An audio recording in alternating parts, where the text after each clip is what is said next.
seat. So I introduce our speaker for this evening, Dr. Zaffar Sadiq Mohamed-Ghouse. He's going to talk on current and future trends in spatial sector. That means he's going to make a forecast, and not making a forecast on 4D numbers. Dr. Zaffar Sadiq Mohamed-Ghouse is a spatial and IT professional, has more than 20 years experience in developing geospatial strategies for local, national, international government and private organizations, client management, business development, project management, strategic consulting studies, design, development and management of spatial databases, review data framework policies, develop spatial analysis techniques and technology, including GIS applications development. He has led several multi-million-dollar national spatial projects for state and federal governments in Australia, New Zealand, and of course the recently concluded Malaysian assignment, Saudi Arabia, which is ongoing, I was told, Indonesia, and India. He has 50 publications to his credit, including 2 books. He serves on several national and international boards and is a fellow of the Royal Geographic Society in UK. So, Dr. Zaffar, you are given 20 minutes to make your presentations, and after that, the audience can get clarification or further information for another 10 minutes. Over to you.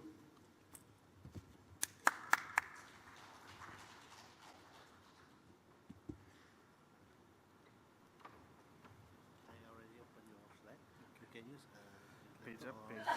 Yeah. Which one is this one page? No? Up and down.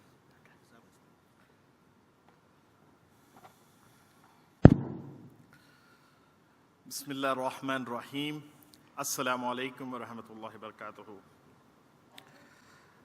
I deem it a great privilege to have an opportunity to talk about the topic of today, current and future trends in spatial sector. Most of the topic that I will discuss will be more from this recent report that we had published, the 2018 report, which talks about the future trends, and we'll also touch base on other experience.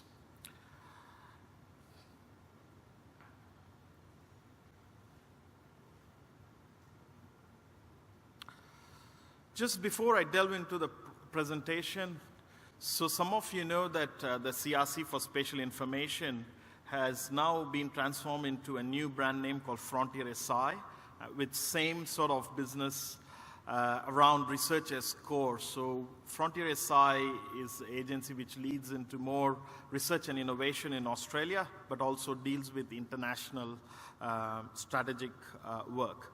So we are into more the core research on spatial infrastructure, positioning, rapid spatial analytics, and applied geodesy, and then there are drivers and deliverables around it.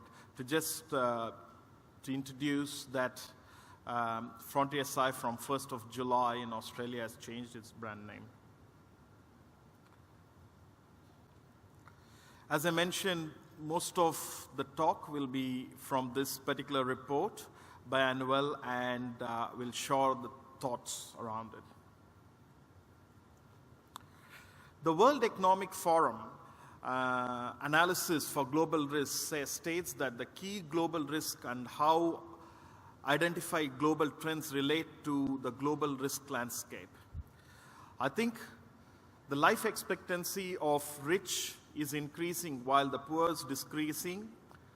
The global economic is unstable and there's a lot of variation. There is also around the technology acceleration process. There's a huge variation in technology upliftment, and catching up with technology is always a challenge.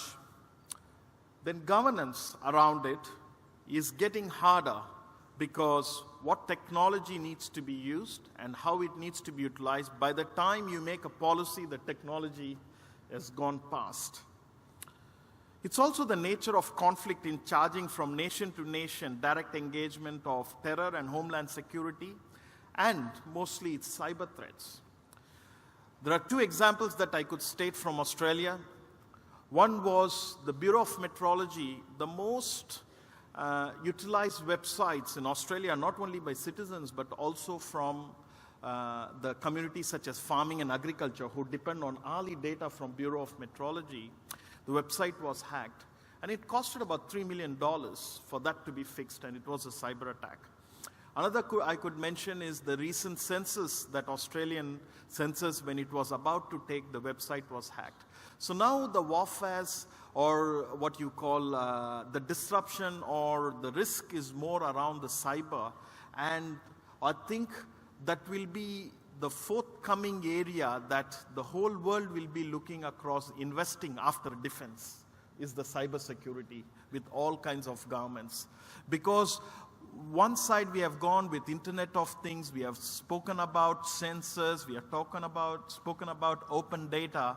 So all data is available. Then comes the risk of cyber security. So it's how do we responsibly take this technology and enablers with location intelligence and still serve the community is quite important, and that's challenging. However, if with that complex diagram you see around the trends, around the risk, I think the de-risking of this is to use spatial technology that can assess and measure and manage many of this risk, is the message from this particular slide.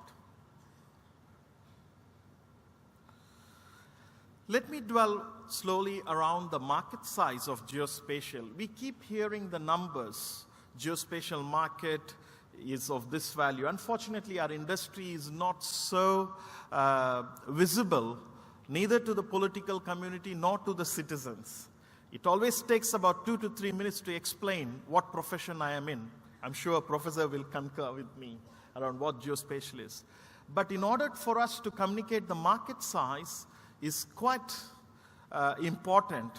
And this is the latest report from the Geospatial Media and Communication in their Outlook industry, where they quote that in 2013, the industry size was $202.8 billion. But colleagues, see the impact which is in purple color or black color over here on the screen is about 1,188 billion. And in 2017, it has increased about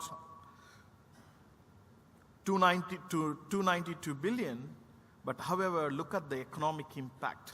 It's double than the impact of 2013.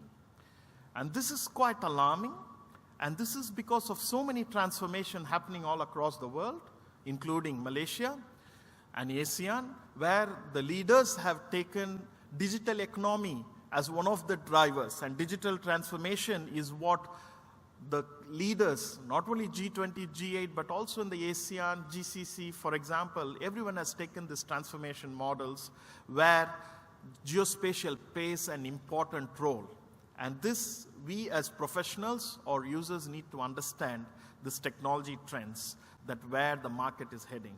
So it's quite easy to say what is the value of a road, what is the value of a hospital, but it's not quite easy to say what is the value of geospatial.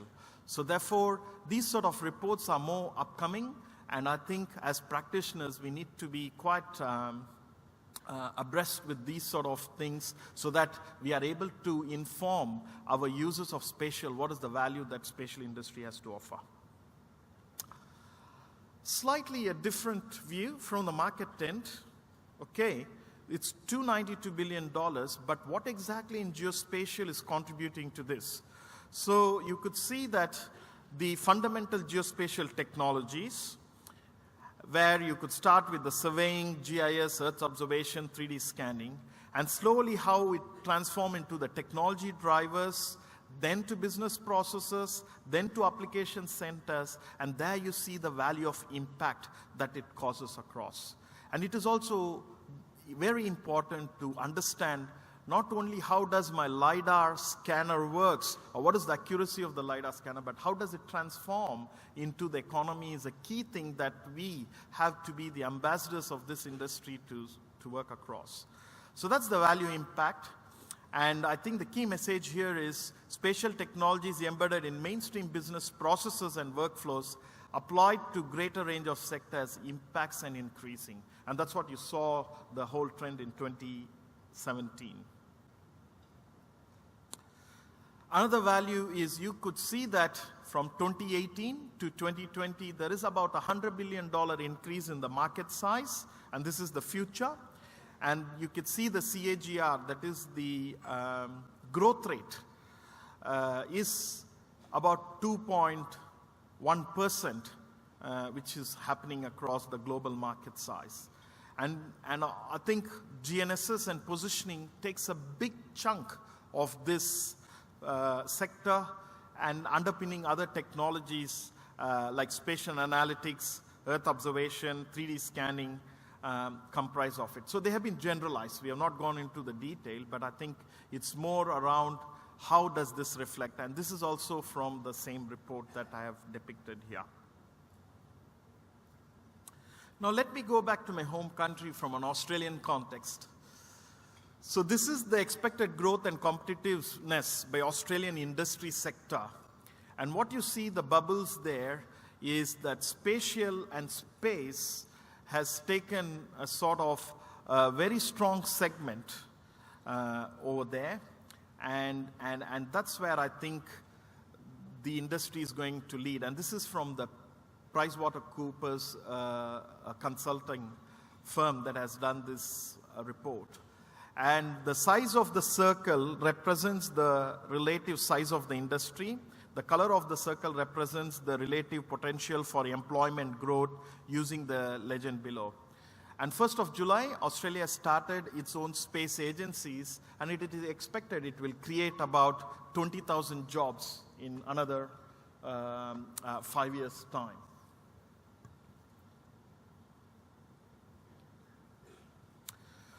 Let's get back to our home thought around Earth observation as constellations. You could see the size of launches which are planned from 2017 to 2026, especially Planet, where they have about this cube satellite concept, 586. No more, the government is dependent on launching these satellites. It's all private sector designs the satellite. Private sector launches the satellites, maintains the satellite space. So quite competitive, and Earth observation is going to be a big disruptor for us going forward. And the number of sensors from the sky will be enormous for the geospatial community to take advantage of that and transfer that technology into information for our user needs going forward.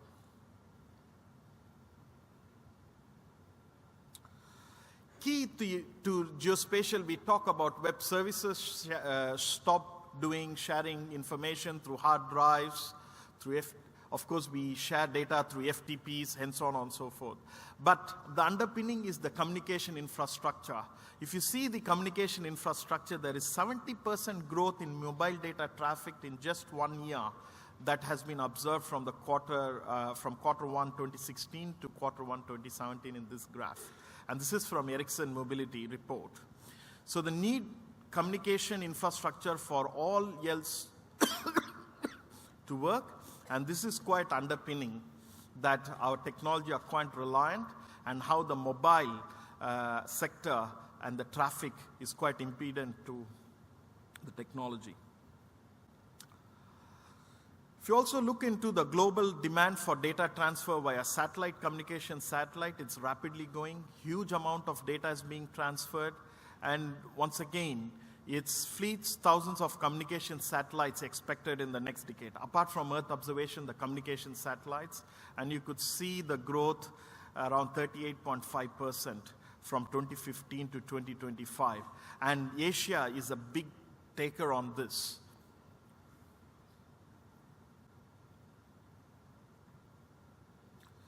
You'll be very familiar with this particular diagram on the Industry 4.0, which was also presented at the inauguration of this symposium. You could come across the IoT platforms, location detection technologies, advanced human-machine interface, machine learning, 3D printing, smart centers, analytics, big data analytics, augmented reality, virtual reality, cloud computing as a platform.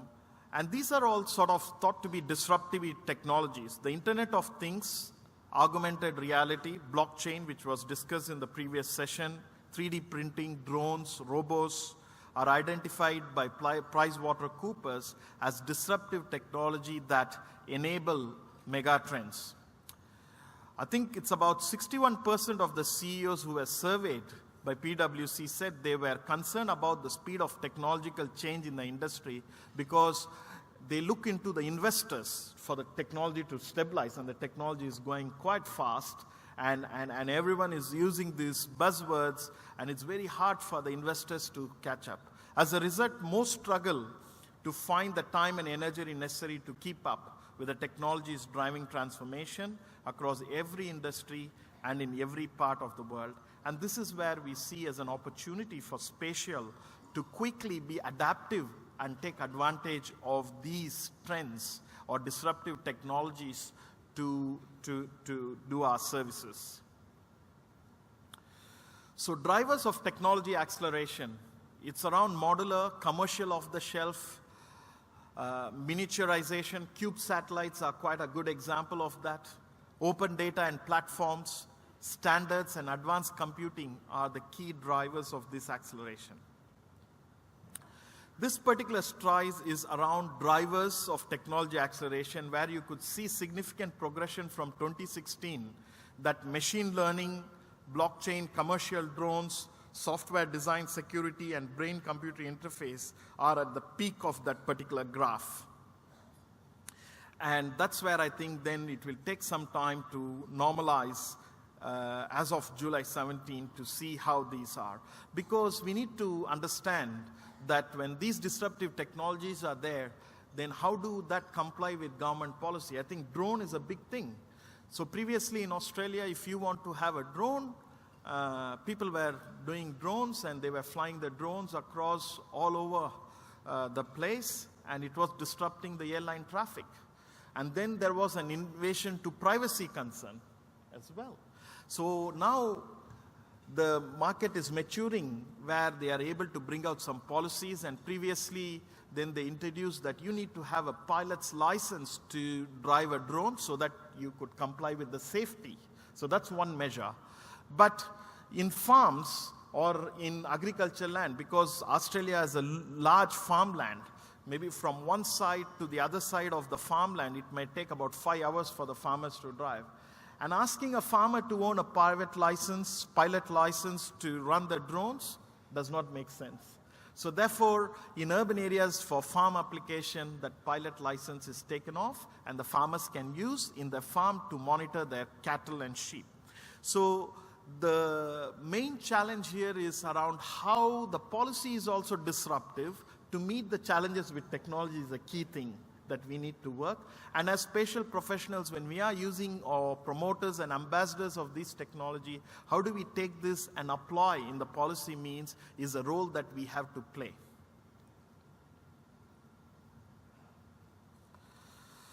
Let me touch on the topic of Internet of Things. Where you see here is the sensor deployed globally, and this is not something what the public is not really aware of. So it is around 14,486,000 sensors. It's 11% growth in just the sensors alone. So if we put IoT together with cloud and AI as planetary nervous system, rapid sensor development takes place. And this is happening in intelligent transport systems, consumer electronics, smart cities, name it. But these sensors are quite important that they play an additional role to our traditional surveying, Earth observation, to add more information. But you could see the disruption happening in the healthcare, in the building, in the manufacturing supply chain, retail and leisure, and also in the transport sectors. Uber is a good example of it, isn't it? If the spatial technology was not there, then Uber would have been struggled to deliver its delivery model. 3 moments. Next, I would like to come to cognitive computing and AI, artificial intelligence. AI is progressing, and it's a big opportunity for geospatial data, turning them into knowledge. And in 2017, the AI market was thought to be about 16 billion, and now it's around 36, almost more than kind of double from 2018 to 2025. Platforms, biometrics, robotics process, natural language processing that we are talking about is going to be quite disruptive in this particular area of AI. The other thing which is known to us is the positioning disruption. And I spoke to you about how critical is about to be secured with our information. The location now is a part of critical infrastructure, and the GNSS towers that we have are under risk of the cyber threat. And this is quite important that these towers are treated as a critical infrastructure. If they are not, they affect the supply chain. And what is the supply chain? So the supply chain is, one example I could say is the timing system on GNSS satellites, which are linked to the banking system and financials, right? So if something is disrupted, now the cyber threat is not only for the web service. They're talking about cyber threats to the satellite itself, for that the information could be disrupted or could be overridden. So now that's where, as I said in the opening of my talk, after defense, it will be the cyber security is where the governments will be investing a lot of money. I'll just quickly touch base on the privacy side. You would have recently heard about the Facebook Cambridge Analytica scandal. In future, citizens will become more and more aware that their data are being commoditized without them receiving benefit.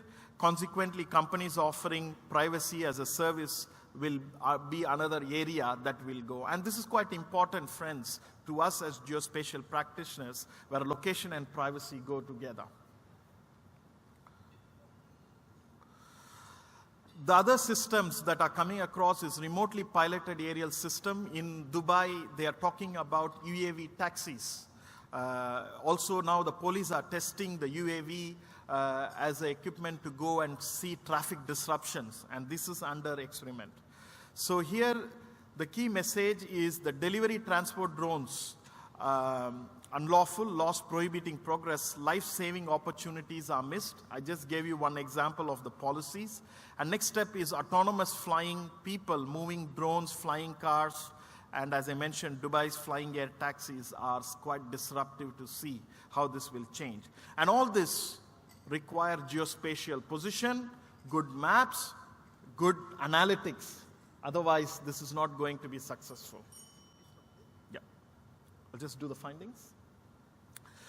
So I'll just like to do my findings at the moment. So PwC notes that fourth wave of the industrial revolution comprises of many technologies that I went through.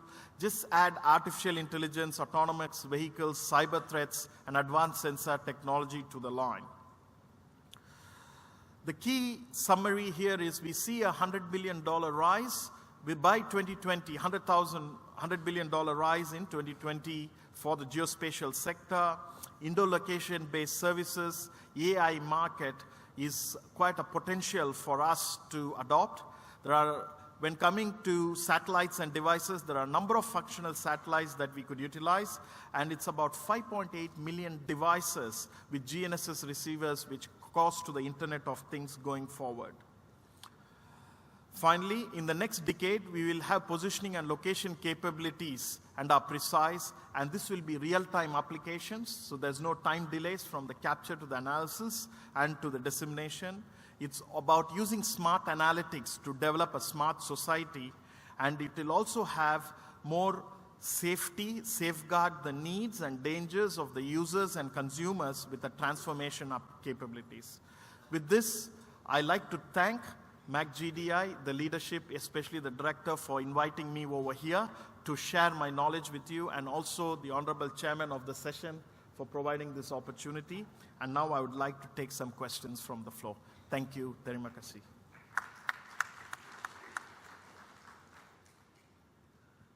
Thank you very much, Dr. Zaffar. Can you just remain there? We open the floor now for any clarification or questions. Over to you.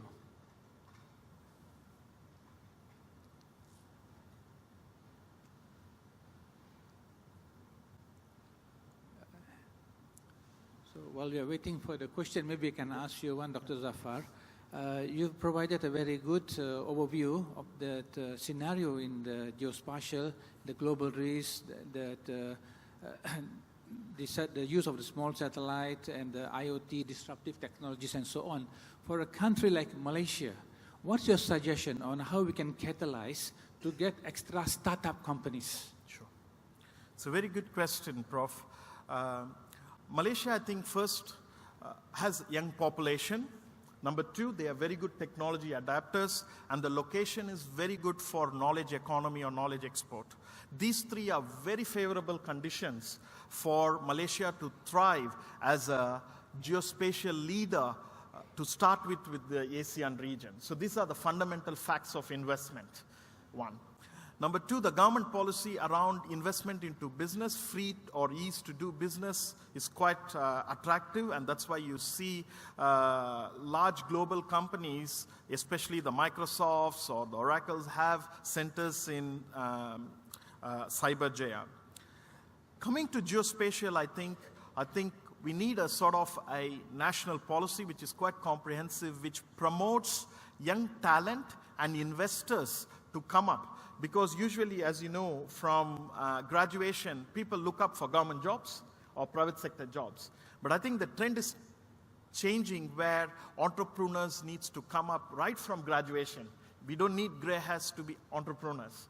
And that's where I think the government, with sort of an incentive for startups, having a commercialization and IP which comes from research utilization is done so that that transformation happens so that you are able to commercialize that IP and create a trade.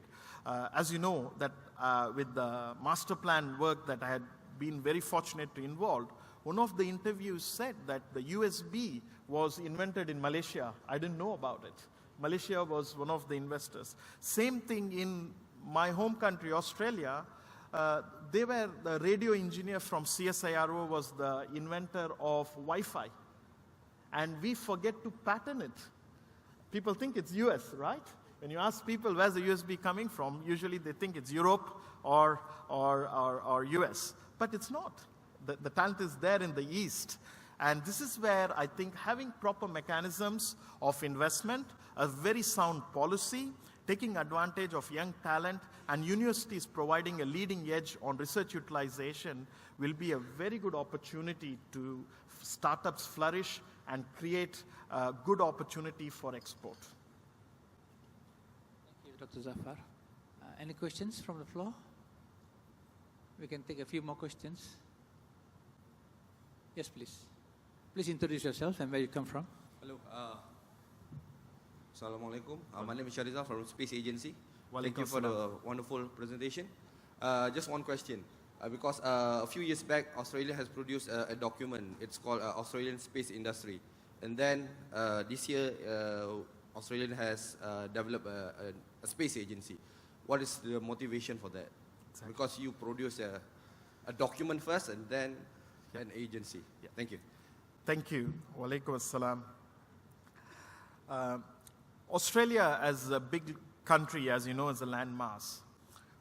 After I've just started my talk with cyber threat and security, so for us it's quite important to have an indigenous technology. So previously Australia thought from a space agency perspective it is putting people in the space, astronomers.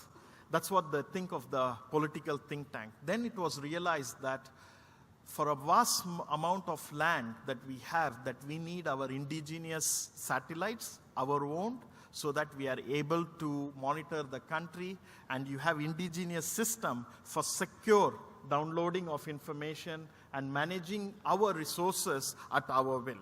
Because this is quite important for any country's growth, to monitor and manage our natural resources better. And that's why, and in fact, it is our agency, the CRC for Spatial Information, which funded that particular study on Earth observation, that document around the value impact. I think that's the report you recall. And after that, there was a review, and in the review, it said, number one is that we need to have our own homegrown infrastructure, and as a result of the space agency, in another 2 years, we are going to put 2 payloads, 2 satellites that has been announced by the lead agency, Geoscience Australia, in comparison with the Australian Space Agency, which started on 1st July, to put 2 satellites in 2 years' time on YesBus, that is the satellite-based augmentation system, quite important for positioning, and have 30 ground station within this 2 years' time. A very ambitious target. And this also creates jobs, my friend, right? We are looking for 20,000 jobs to be created in the space sector, and this is quite important. Hope I answered your question. Thank you, Zaffar. Any more? Next question, please.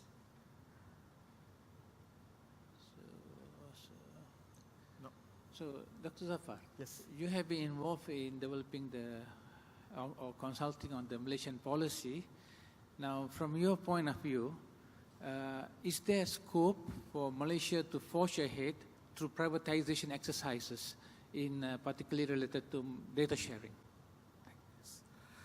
Good question. The question was, where do we see Malaysia using the private sector as a platform in reaching the goals that we would like to reach?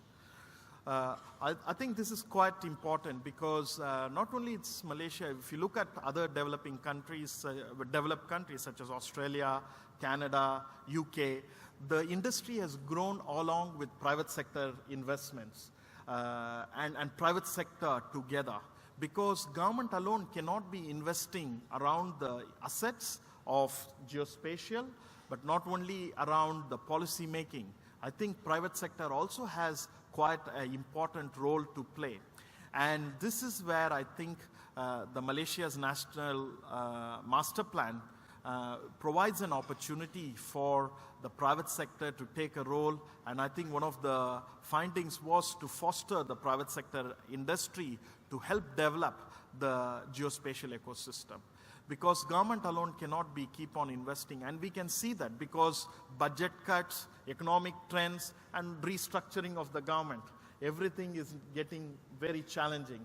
And that's where there is a role for private sector. And it is, I strongly believe that through the project being implemented, there is a platform for private sector to come and disrupt. I can give you an example, Professor. In the state of Victoria, the topography and the cadastral mapping, the cost was around $20 million 16 years ago. And now the cost is reduced to about almost $5 million, a $15 million sort of savings. And that has happened is that the government took the role of the regulator and gave the private sector the opportunity to maintain and manage cadastral and topographic data for the state, which has reduced to a significant amount. And that's where private sector can bring latest technology or use some very good business models. That 15 million saving is for the government, that they can invest in core system or UAVs or other disruptive things and develop the sector. Hope I answered your question. Thank you, Dr. Zaffar. So we have now finished our session on the time. So let's show our appreciation to Dr. Zaffar in our normal way. Thank you. Serahkan balik majlis kepada pengerusi. Majlis merakamkan setinggi-tinggi penghargaan kepada Yang Berusaha Profesor Surveyor